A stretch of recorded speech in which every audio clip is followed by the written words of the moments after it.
Welcome back, guys, to another episode of Create a Life You Love, the podcast, where we dive deep into the stories that shape us. In today's episode, we're joined by a remarkable guest, Jake Kent. Jake's life story embodies transformation and growth. He's a seasoned sales professional and an advocate for personal development through unconventional paths. In this episode, Jake's going to share his profound journey with us through the realms of plant medicine and breathwork, revealing how experiences dismantled and redefined his identity, relationships, and career. So sit back and join us for a story of courage, awakening, and the powerful lessons that Jake now brings into his life and his approach to high-ticket sales. It's a conversation that promises to enlighten, inspire, and maybe even challenge the way you think about success and spirituality. So sit back, tune in, and let's get ready to embark on this transformative journey with Jake. Yeah, man, for sure. So, I guess over the past 3 to 6 months, or let's extend that a little bit further out, since last year, went through a massive evolution inside of my life. And a lot of that was due to, plant medicine. And I would say that was due to my soul or my calling, or I don't know, man. I'm a super logical guy, but I would say now that sometimes our souls kind of call us into our purpose at the right time. And that happened for me about 2 years ago now, maybe a year and a half ago. And plant medicine kind of really was the catalyst that woke me up, with sitting with ayahuasca, some other medicines, and also breath work. What happened is that destroyed everything in my life, everything that was foundational to my identity, who I believed myself to be, my success, my everything that kept me in this safe little square, even though I was comfortable with kind of pushing my boundaries. And really made me take a look at who I was going to be in this next chapter, because I had no identity binding me anymore. My relationship of 4 years that was part of my identity was evaporated like that. My 2 businesses that I had that were part of my identity, part of my success, evaporated just like that, completely unexpected. And I was faced with making a massive evolutionary jump for myself, psychologically, physiologically. And so during that time, I started to really ask myself, if I'm going to evolve into this next thing, what am I going to evolve into? And I am going to be pardon my language, but the baddest motherfucker that I ever can be.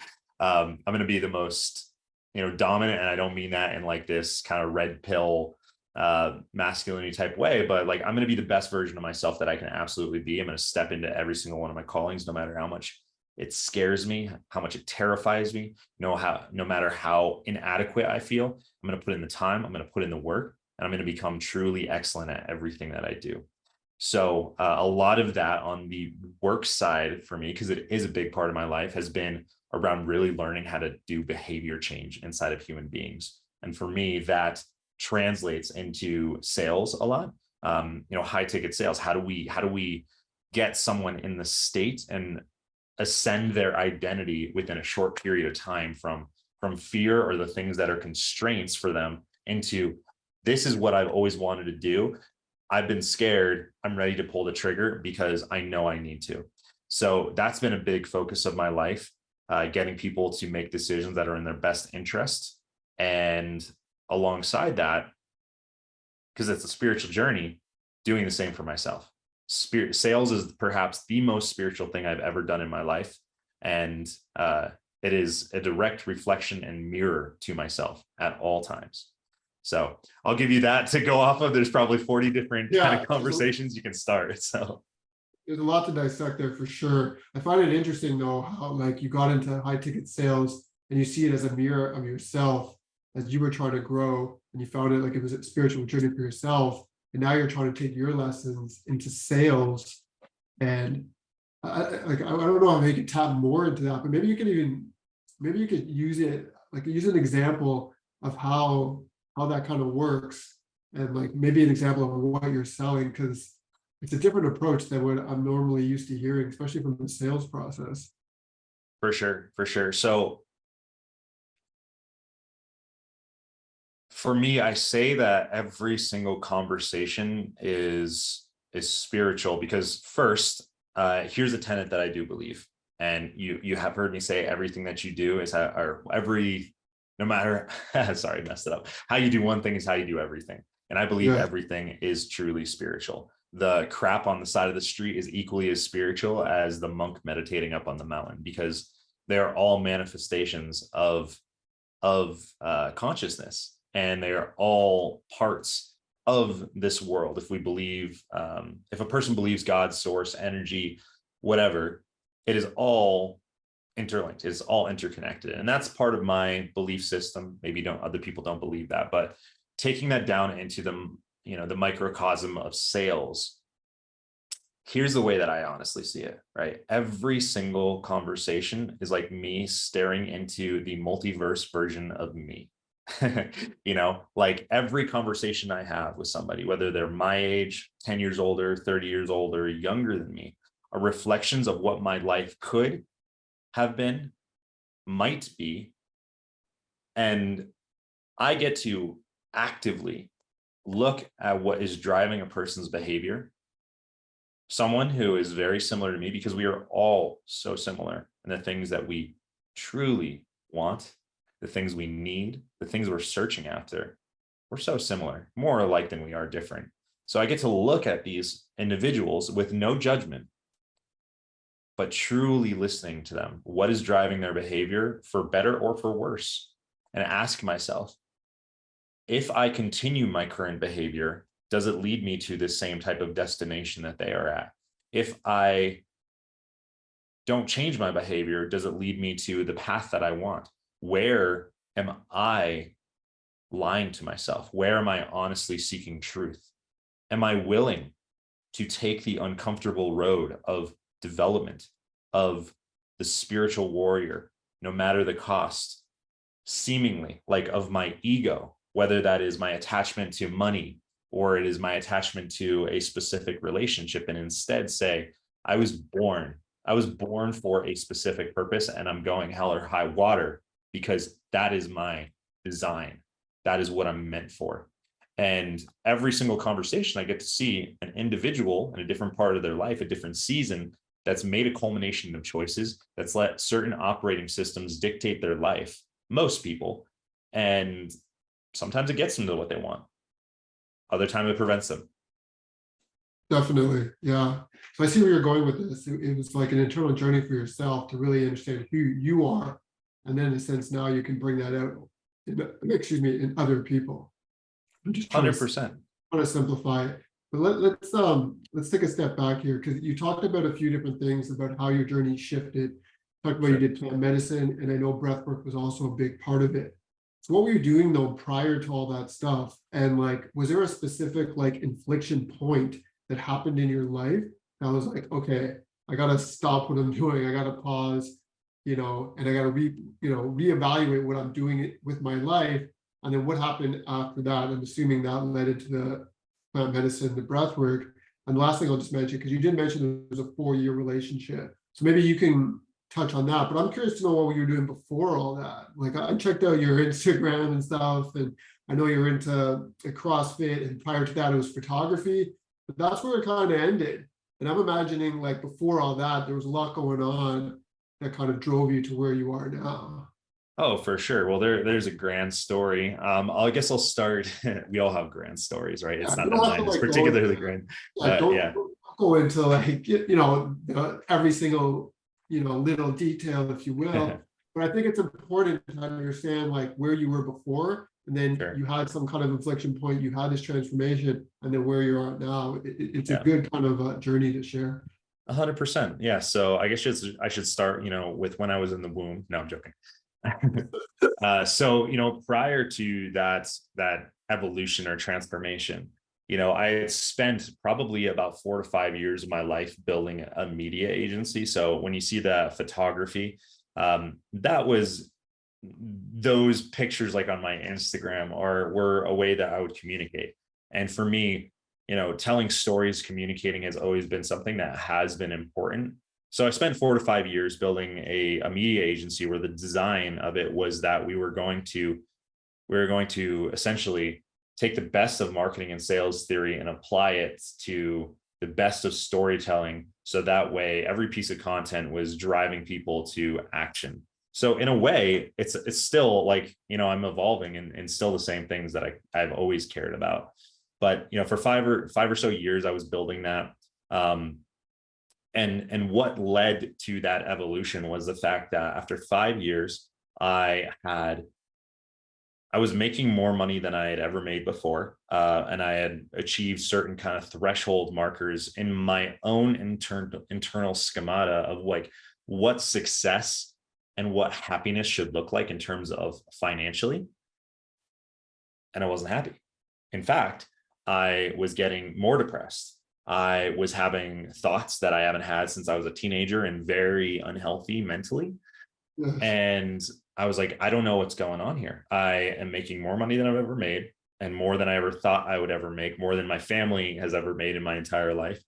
I am in a relationship with somebody that I love, somebody that's beautiful, somebody that I really, really care for. I have a beautiful like home that's peaceful. My body is healthy. What's going on? Yeah, it sounds like everything is too good to be true almost. I mean, it was an interesting time, right? And I knew I've never been a fan of big pharma and I think that certain interventions are necessary with medication, but I never wanted to use medication to dull my I shouldn't say that, that can be condescending, to alter my mind, to not truly give me feedback of where I was, right? Like how I was feeling about the world. I'm So sorry, I were you on some kind of medication or something? I was not, and I refused to go on medication. I've always sought alternative sources of medicine. In my youth, through my teens, I used acupuncture, which helped me a lot. And this last evolution, right before I sat with plant medicine, like things were getting worse. And I said, I'm not going to use medication. I'm not going to go on antidepressants, SSRIs, things like that. What Oh, I else can see. I try? Right. And ayahuasca came up in my kind of on peripherals, and I started to research it, and I was like, I do not want to do this, but for some reason I felt compelled to book a call at a center, and I Oh, got sorry. off. Yeah, sorry, Jake. I just want to interject for a sec. So at that point, like you had all these amazing things happening in your life, but you were going through obviously a depression. You were feeling like you weren't fulfilled, or something was missing. Obviously, were you doing anything else just at that point to help kind of alleviate that? You talked about not doing pharmaceutical medication, but I'm just curious. Like, did you try anything else? Like, were you trying meditation? Did you try going to a counselor? Like, was there anything else, or was it just boom, just to jump to this integration with like plant medicine, in your case, ayahuasca? Sure. So for me, I believe that I try things over the past 10 or 15 years of my life. I had figured out a way to keep things at bay, metaphorically, instead of Yeah. taking Okay. medication. So I had, mindfulness practices. I was very rigorous with my diet. I was very rigorous um, with my sleep schedule. I was very rigorous with routine because I know that I need routine for my mind to stay healthy, and exercise. So for me, this was never truly diagnosed, but after really looking at my family history and what my symptoms were, I was diagnosed younger as having depression. I think it actually was closer to like a mild form of bipolar, because I would have these massive swings and oscillations of how I Mm. felt, from depressed to what some may say is I forgot the term, mania. But Okay. so to answer your question, yes, I had those practices in place that kept everything at bay and kept me instead of like massive oscillations, just like minute little fluctuations from baseline. Yeah. But it wasn't working anymore. Like there Yeah, was you this, were just controlling everything in the sense. It sounds like that was your thing. You were able to keep everything in control, and in return, you thought that everything was like going to be okay. But it's funny how you use that, like that analogy where everything was kind of like this, right? It's kind of like a heartbeat, though, right? How it's like very monotone, right? Like it's just you're just existing almost. There's none of this, right? yeah, None of the 100%. excitement and stuff. It's really fascinating. Yeah, that's exactly what I had to do to my life. And it had to be very rigorous in order to keep myself in that plane of like, I guess, homeostasis, if you want to call it that, versus Yeah. allowing myself to experience these things and also have grace for it. Um, which is a big difference now. Like there's times I feel like shit. There's Yeah. times I don't feel good, but uh, I would say one, I don't necessarily. This is controversial, I guess, but I don't really believe in depression anymore. For myself, I don't. Yeah, I just don't. I think that there are mental strategies, emotional strategies, spiritual strategies that may lead a person to um, circle and spiral down, Right. or to kind of circle and spiral up, and we have to actively choose which direction we're going to go into, no matter how hard it feels like. But that's a mental muscle. We've got to choose that, and it's hard at first. Like it's so hard, but it's Was necessary. was there anything during that time, and we're going to get to the plant medicine journey, was there anything during that time though that, like I said, was that specifically happened that was like the catalyst to be like, oh, I got to make changes? Or is it just accumulation of everything? Because it doesn't sound Yeah, like anything specific was actually, like, there wasn't some big trauma, there wasn't some big incident that you've shared so far. It sounds like you were just kind of rolling with your life. You had the yeah. good job, you had the girlfriend, you're eating well, you were healthy. So I'm trying to understand, like, what was the trigger for you? Sure. The exact trigger moment was I had made a certain amount of money. I had all of these things that I always said that I wanted. And I remember a specific day I was at home working. I was looking at my computer and I had a thought that was like, I should just kill myself. And that was reminiscent of when I was a teenager. I was suicidal, tried, attempted, was in a very unhealthy place. And I had successfully mitigated all of this stuff for better part of a decade. And there was more and more stress bubbling up. Like work was really stressful. There was stressful things in my relationship. And I just remember having that thought, like, why don't you just kill yourself? Like, what would that be like? And I was like, whoa, I haven't had that thought in over 10 years. I don't like that. I know where this route leads. We've got to address this. Yeah. So I decided to be more proactive this time with finding a solution. Okay. So now we're getting to the next phase, which I'm assuming is when you met someone or you went to a seminar where you were introduced to the plant medicine. So my ex-girlfriend had been talking a lot about ayahuasca, Okay. and she suggested I look into it. And from there, I decided to watch some documentaries, Of course. kind Yeah. of check in what it was about, and from there, yeah, I booked a call with a center, that was facilitating ceremonies, and States where you were, or was it somewhere else? it was rhythmia, so down in Costa Rica, Okay.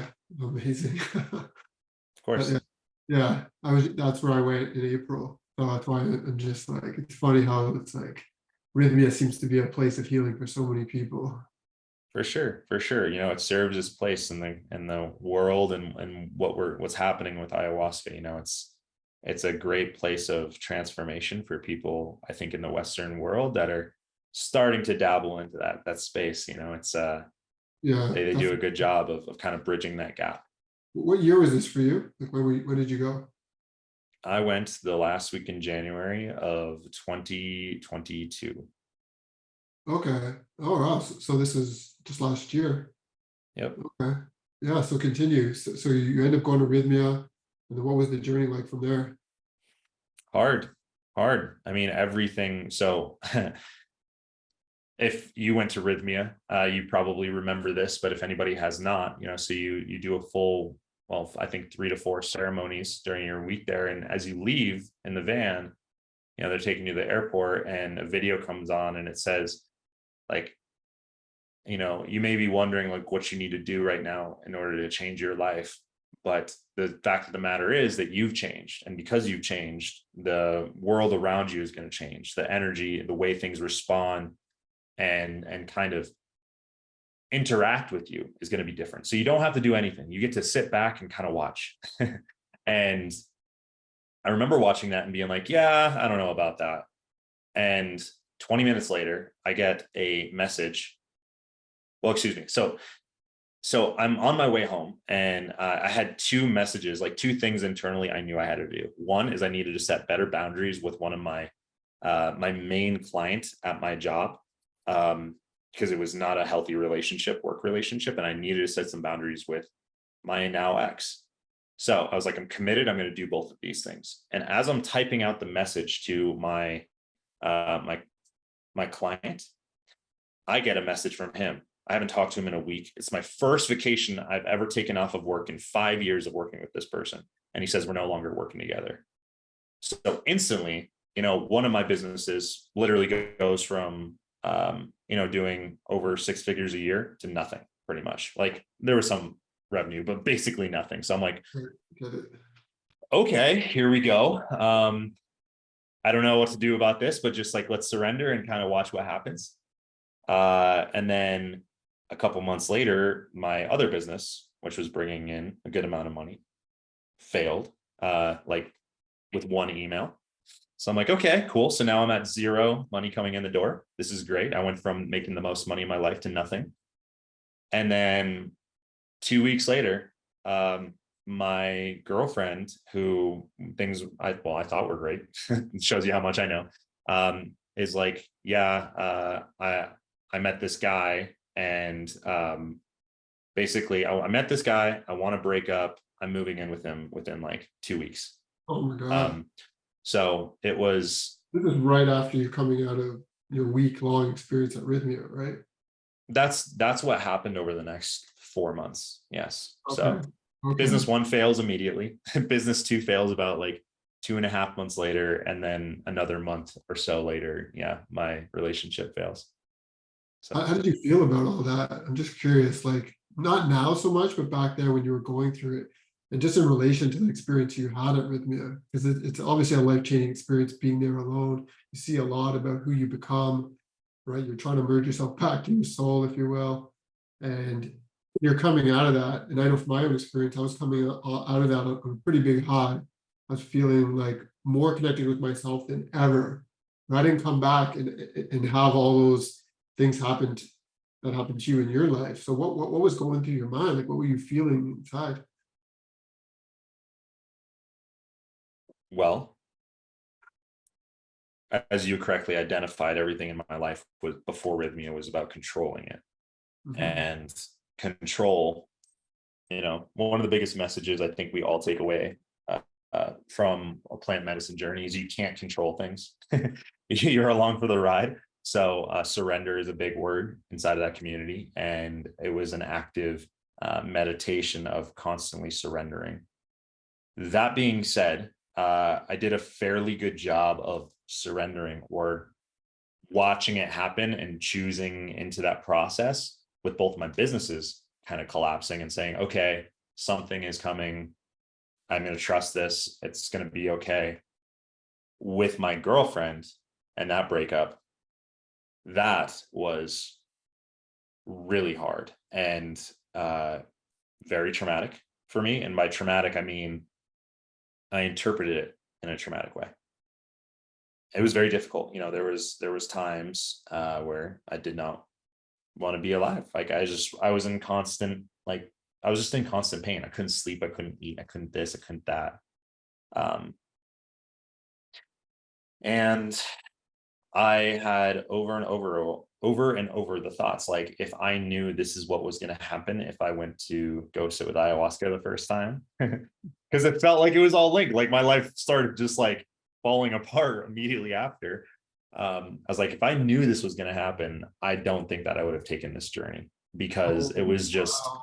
bang, bang, like getting punched in the face over and over and over for like months on everything that mattered to me, everything that was my identity, everything that I was proud of, that I wanted, was being like dredged out of me, like pulled from me. And what's the natural thing that happens to human beings when something is taken away from them? You try to grab on tighter, Right. and that 100% happened to me. So it was very difficult. And there's sayings, right? Like where, in the end, you'll be so much happier that all of these things happen sooner than later. But I can guarantee during that time, I was like, hell no, I'm not glad, and I never will be. Right. But in retrospect, right, there's still pain, there's still marks on my heart and on my soul about that. But it did serve to transform me into what I truly believe is the best version of me that I have ever been. 100%. And Yeah. I mean, all aspects of my life, not only like financially, things went up above where they ever went. My health with my own body, mind, soul is better than it's ever been. So it has been a beautiful transformation, but it came at a cost.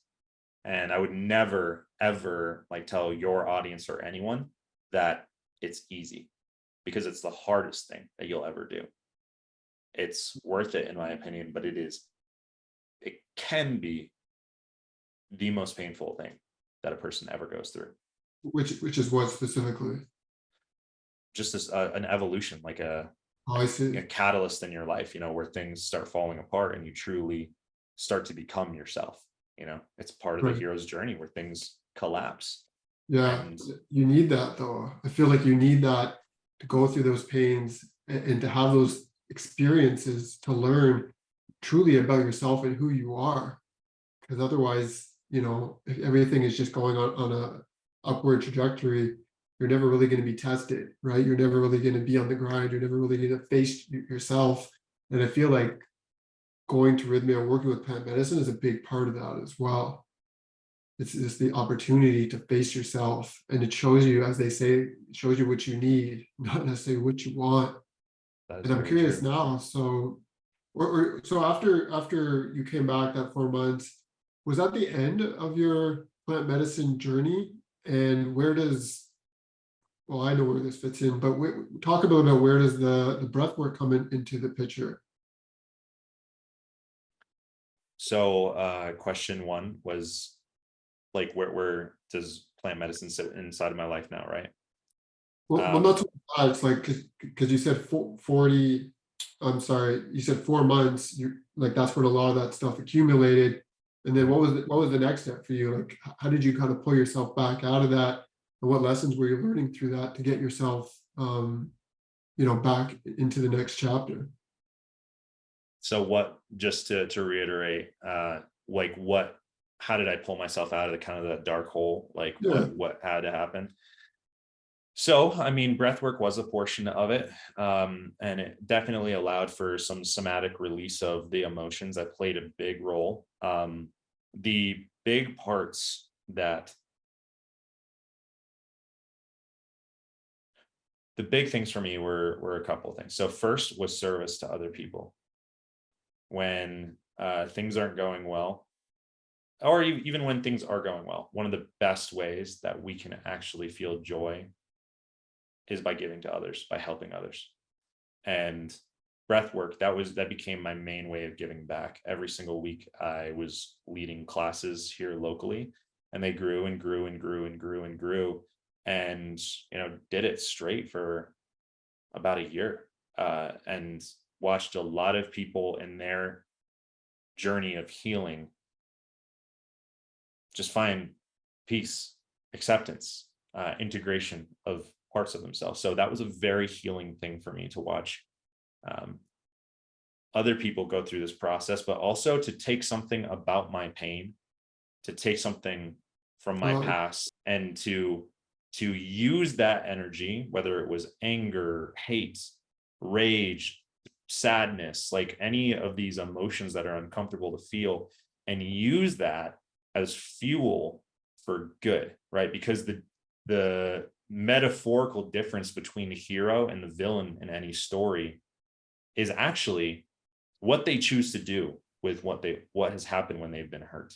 Like the hero says, I'm never going to let this happen to anybody else. The villain says, the world hurt me, I'm going to hurt it back. Right. So, for me, breathwork played that role of like, hey, I'm going to help other people because I feel hurt. So that was a big thing.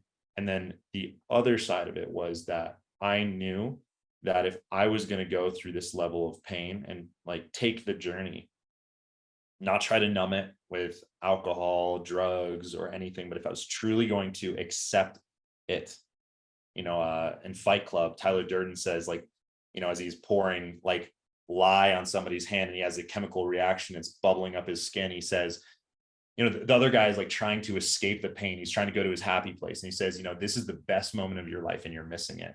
The moment of pain where you see who you are. And I was like, if I'm going to do this, I am going to face every single fear that I have. I am going to become the best version of myself. And Yes. I'm going hell or high water. So that transformed my life, like through sales. It sounds like it's just work when I say sales or, high ticket sales, but to me, it truly is a spiritual craft. Like it is what I do now to change my life and change other people's life. So those two things were really the big ways that I moved through that. Yeah, I love that. I love how we just kind of came full circle too, and how you brought it back to the sales and kind of like your purpose. But I want to just ask you this question because, like looking back on it all now, and you said like when you came out of the experience at Rhythmia, looking back on it, you were like, oh, I don't think you don't think you would have gone because of all those things that happened. But if I ask this question now, when you look back on it, where does your mind sit? Like, would you not have gone, or are you happy that you went? You want the honest answer? Yeah, of course.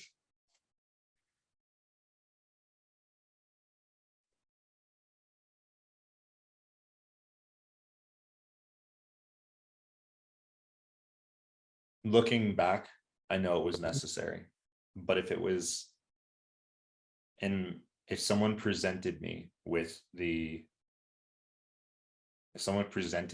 two choices before and was very explicit about it, like, hey, you can continue on this path and things are going to go in this direction, or you can take this, like, you can sit with plant medicine, you can go on this journey, this is what's going to happen and it's going to be great. I honestly don't think that I consciously would have chose that option.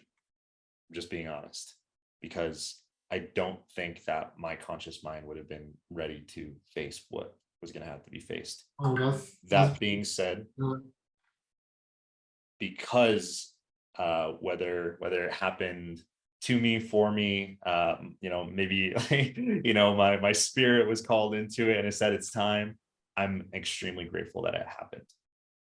But it has left its marks, right? Like,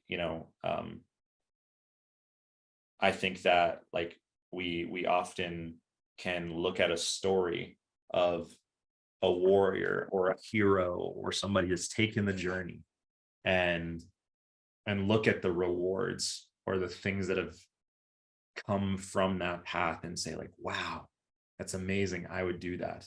But we also perhaps one dimensionalize that person and forget that story, that journey did leave scars.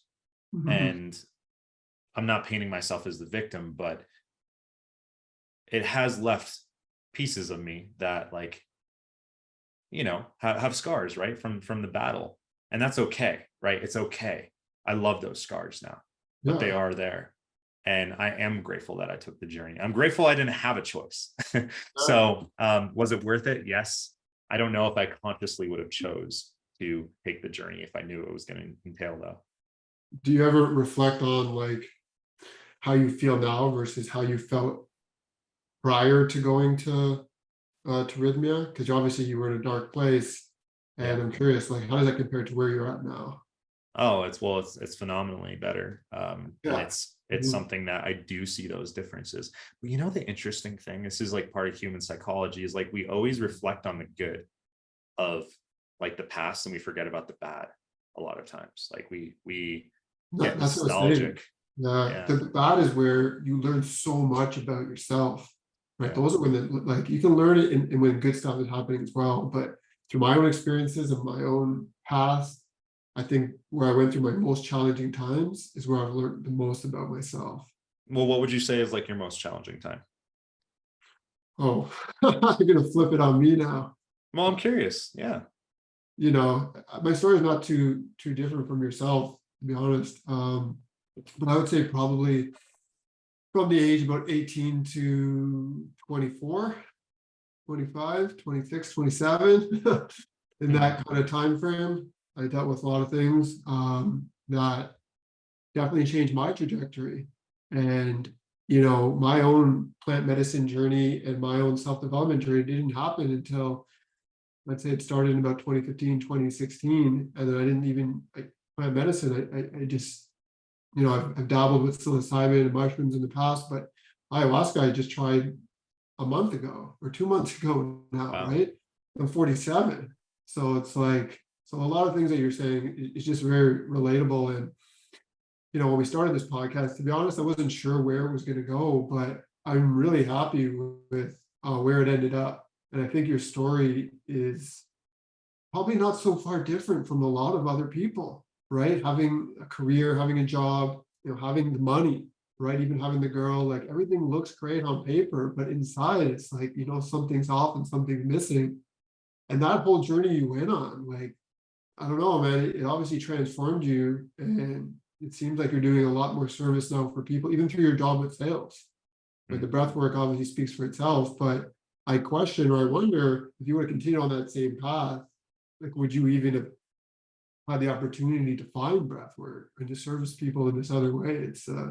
Yeah. It's life's an interesting ride, isn't it? It sure is. And to that point, right? Like if I could, you know, paint the picture before, it was just like it. So if I look at myself after and What's then it up? kind of makes sense of things before, like I was always clawing and trying to like remove all of this shit internally, like because I always kind of knew what my purpose was. Like if I look back now that it's super clear, it is crystal clear, it's squeaky clean. I always was chasing this same thing that I am still pursuing. That's my purpose, but it was covered by muck. It was like trying to scrape all of this stuff off. And because of that, I had a dirty picture of like what I should be doing. Like it's like trying to navigate with a compass, but there's muck all alongside it. And you're like Yeah, trying to like, you know, wayfind, but you can't even see the compass. yeah, And, you know, so would I have gotten there? I think that I would still have been searching to find it, but doing all of that work, cleaning all that off, cleaning the yes, compass metaphorically, it was just like, oh, everything that I have done for the past 30 years of my life has been in trying to go in this direction, but I just couldn't see. yeah. I totally And relate to that. Yes. yeah, It's a so it's synchronicity, a right? If you look back at your life, and I've been reflecting on this a lot. So I've been using this word synchronicity quite a bit. I even sure. shared a little bit this morning online. And I look back at all the things that happened in my life, the good and the bad, and how I feel like I've also just been pushed in a certain direction. And a lot of times I was pushing back, and I didn't want to let myself go in that direction. But looking where I am now, it's almost like it was inevitable. Right? It's Mm, just like, and like you said, like the muck, or I like to use the analogy of like carrying bricks in a backpack with you on this journey.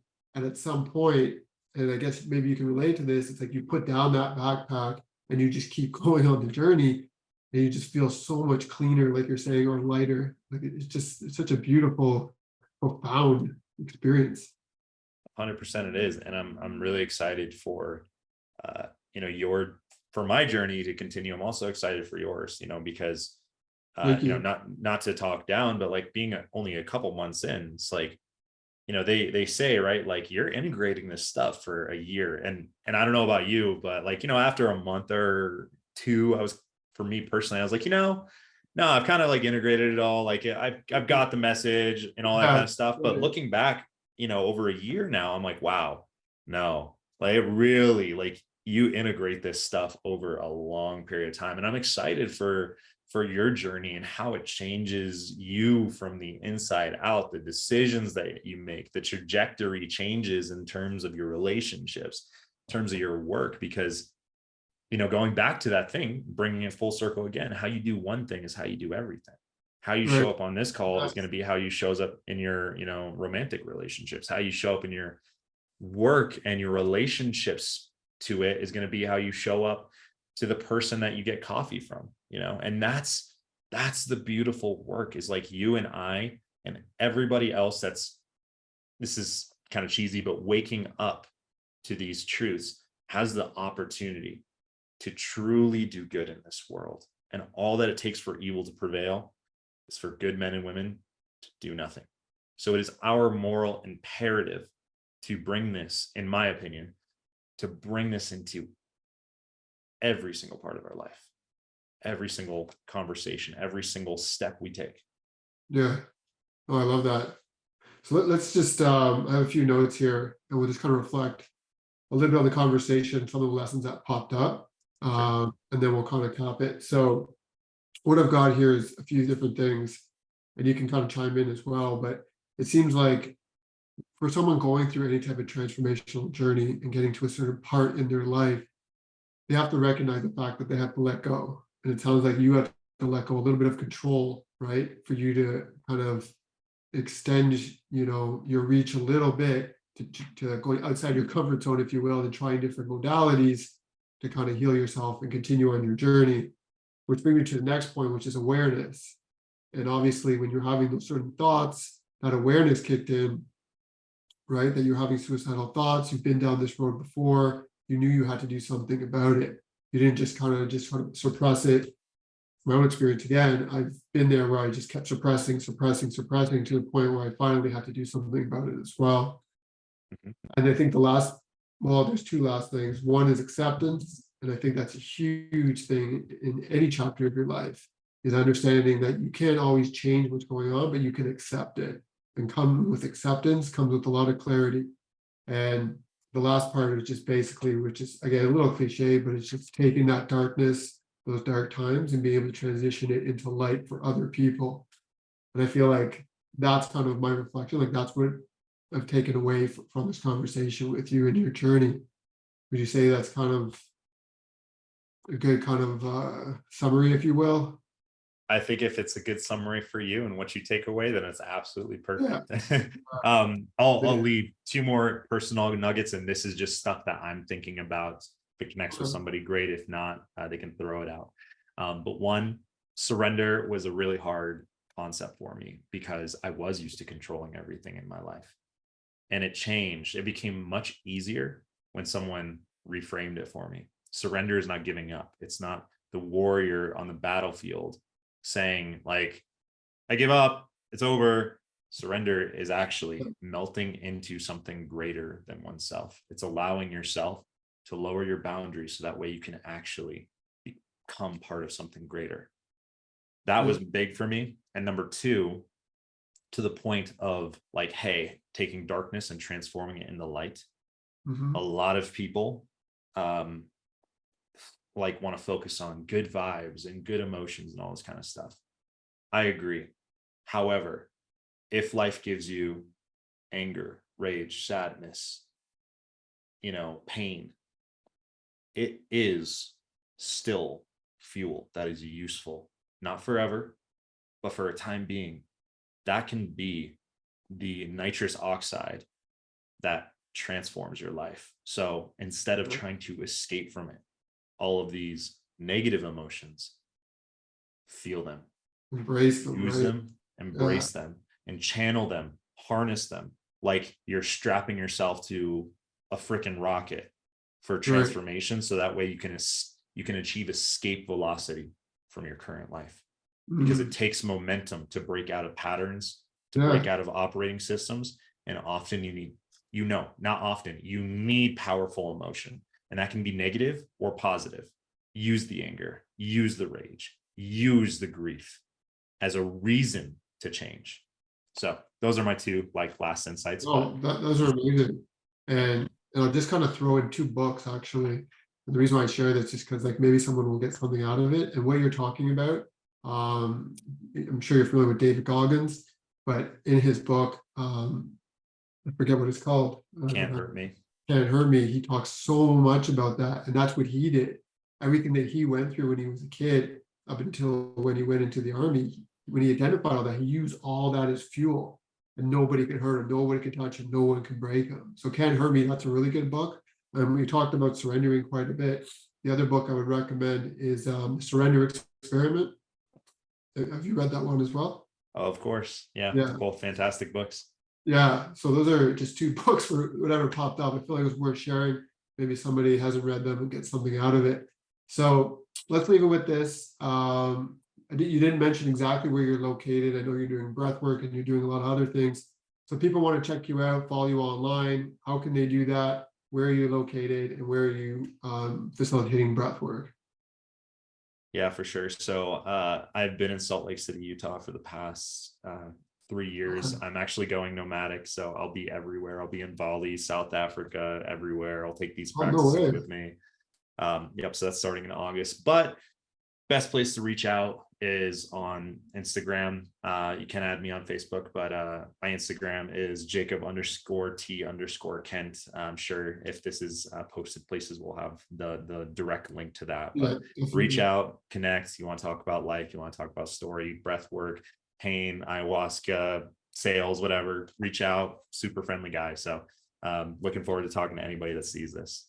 Yeah, beautiful. And maybe we'll chat again in 6 months or a year or something. I'd be curious to know where your journey ends up, especially going on this nomadic ride. The whole premise of this podcast, create a life you love, right? And easier said than done kind of thing. But I think by exploring and trying new things, that's how we create a life we love. And sometimes what we choose to explore doesn't always take us in the right direction, but it always keeps us moving forward, right? And that's how we get there. So awesome, Jake, man. I appreciate you coming on.